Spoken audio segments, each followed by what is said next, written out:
வணக்கம். இந்த வீடியோ பதிவுல நம்ம பார்க்க இருப்பது பெண் பிள்ளைகளை பெற்ற அன்புள்ளம் கொண்ட தாய்மார்களினுடைய அன்பான கவனத்திற்கு. நிறைய வீடியோஸ் நம்ம ஷேர் பண்றோம். அதாவது என்டர்டெயின்மெண்ட் வீடியோஸ், காமெடி வீடியோஸ், அதுல ஏதாவது கருத்துக்கள் இருக்கோ இல்லையோ, பட் ஜஸ்ட் என்டர்டெயின்மெண்ட்காக நிறைய சேவ் பண்றோம். அதே மாதிரி ஷேர் பண்றோம். பட் இது ஒரு சின்ன விஷயம்தான். பட் இது யார் மனசையும் புண்படுத்துறதுக்கு அப்படின்னு இல்லை. நான் ஒரு பேராசிரியையா உங்ககிட்ட சொல்றேன். நீங்க ஒரு அம்மாவா அந்த விஷயத்த நீங்க உங்களோட குழந்தைகிட்ட வாட்ச் பண்ணுங்க.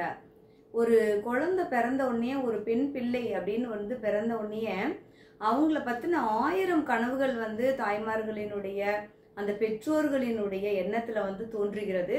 அதுக்கு தகுந்த மாதிரி, அவங்களோட வசதிக்கு தகுந்த மாதிரி அந்த குழந்தைங்கள ஒரு இளவரசியா, ஒரு மகாராணியா அவங்களோட மனசுல வச்சு அவங்க அந்த குழந்தைங்கள வளர்த்துறாங்க.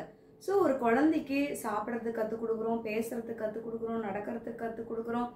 எல்லா விஷயமே பார்த்து பார்த்து கற்றுக் கொடுத்த நாம இடையில எங்க அவங்கள மிஸ் பண்றோம்.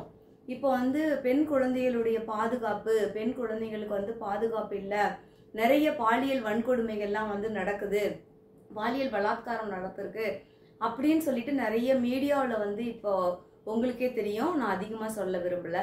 ஸோ அதுக்கு என்ன காரணம்? யார் அந்த குழந்தைங்களுக்கு பாதுகாப்பு தரது? எந்த ஒரு குழந்தையா இருந்தாலும் ஃபர்ஸ்ட் அவங்களோட பேரண்ட்டு அந்த குழந்தைக்கு ஒரு பாதுகாப்பாக இருக்காங்க. அடுத்தது அவங்க வீட்டில் வயதுக்கு மூத்தவங்க இருந்தாங்கன்னா அவங்களுக்கு பாதுகாப்பாக இருக்காங்க. சரி, அவங்களோட ஃப்ரெண்ட்ஸு, அப்புறம் சொசைட்டி. ஸோ எல்லா இடத்துலையும் பாதுகாப்பு இருக்கு. எல்லாரும் கெட்டவங்க அப்படின்னு சொல்ல முடியாது.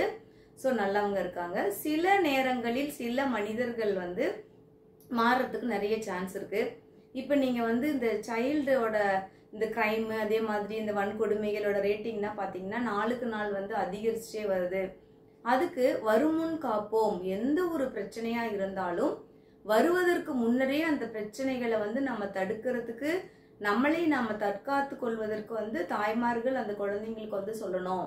அதே மாதிரி அவங்கள உடுத்தக்கூடிய உடைகள்ல நீங்க அதிக கவனம் செலுத்தணும். அவங்க ஸ்கூலுக்கு போறாங்க, வேன்ல போறாங்க, ஆட்டோக்கு போறாங்க, டியூஷன் போறாங்க, படிக்கிறாங்க, நிறைய கிளாஸஸ் போறாங்க, நிறைய வீட்டை விட்டு வெளியில போறாங்க, நிறைய மனிதர்களை பாக்குறாங்க. ஒவ்வொரு மனிதர்களும் ஒவ்வொரு மாதிரி இருக்காங்க. ஸோ அந்த குழந்தைங்க எல்லாரையும் புரிஞ்சுக்கிற அளவுக்கு அவங்களுக்கு டைம் இல்லை. ஸோ எமோஷ்னலா அவங்க எப்படி டிஸ்டர்பன்ஸா இருக்காங்களா, எமோஷ்னலா ஸ்டேபிளா இருக்காங்களா, அவங்களோட மனநிலை எப்படி இருக்கு, அவங்க ஆண் நண்பர்கள் கிட்ட எப்படி பேசுறாங்க, என்ன மாதிரியான உறவு முறையில இருக்கிறாங்க அப்படிங்கறது எல்லாமே கொஞ்சம் கவனிச்சு பார்க்கணும். இது கேட்கறதுக்கு கஷ்டமா இருந்தாலும், அதே மாதிரி பப்ளிக் பிளேஸ்ல நம்ம நிறைய பார்க்கறோம். அப்ப நம்மளுக்கே அருவருக்கக்கூடிய, முகம் சுளிக்கக்கூடிய அந்த மாதிரி கலாச்சார மாற்றங்கள் ஏற்பட்டுக்கிட்டே வருது. அது பெண் பிள்ளைகளா இருந்தாலும் சரி, ஆண் குழந்தைகளா இருந்தாலும் 18 வயதுக்கு குறைவான அனைவருமே குழந்தைகள் சொல்லப்படுறோம். ஸோ ஆண் குழந்தைகளுக்கும் பெண் குழந்தைகளுக்கும் சில கட்டுப்பாடுகளையோ, விதிமுறைகளையோ, நல்ல நடத்தைகளையோ, பழக்க வழக்கங்களையோ சொல்லித்தரக்கூடிய நிலைமையில தாய்மார்கள் இப்ப இருக்காங்க.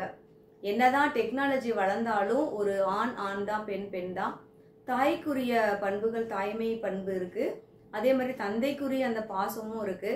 ஸோ இதெல்லாம் இருந்தும் இந்த மாதிரி நடக்குது அப்படின்னு சொன்னோமா, ஒரு எமோஷனல் இன்டெலிஜென்ஸ், அதே மாதிரி சூழ்நிலையை பற்றிய ஒரு விழிப்புணர்வு, எந்த சூழ்நிலையில எப்படி நடந்துக்கணும், யார்கிட்ட எந்த மாதிரி நடந்துக்கணும் அப்படிங்கிற ஒரு அவேர்னஸ் கிரியேட் பண்ணணும். அதே மாதிரி ஒரு படிப்பு, மார்க் வாங்குறாங்க, நல்லா படிக்கிறாங்க அப்படிங்கிறது மட்டுமே முக்கியம் கிடையாது. அதாவது ஒழுக்கம் இல்லாத கல்வி அப்படிங்கிறது அவ்வளவு நன்மை தரக்கூடியது கிடையாது. கல்வியும் ஒழுக்கமும் அறிவும் இணைந்து செயல்பட்டா அவங்களால நிறைய சாதிக்க முடியும். மைண்ட் ஃப்ரீயா இருக்க முடியும். ஸோ கொஞ்சம் உங்களோட குழந்தைங்கள அவங்களோட வெளியில போகும்போது அவங்களுக்கு என்ன டிஸ்ட்ராக்ஷன் இருக்கு, எப்படி அவங்க மற்றவங்க கிட்ட பழகுறாங்க அப்படிங்கறதெல்லாம் கொஞ்சம் வாட்ச் பண்ணி, சிறு சிறு தவறுகள் செய்யறது இயல்புதான். அந்த தவறுகளை சிறியதாக இருக்கும் பொழுதே அவங்கள கண்ட்ரோல் பண்ணனா அவங்களுடைய அறிவும் ஆற்றலும் இந்த வீட்டிற்கும் இந்த நாட்டிற்கும் பயன்படும் என்பது என்னுடைய தாழ்மையான கருத்து. உங்களுக்கு பிடிச்சிருந்தா மற்றவங்களுக்கும் ஷேர் பண்ணுங்க. தேங்க்ஸ் ஃபார் வாட்சிங்.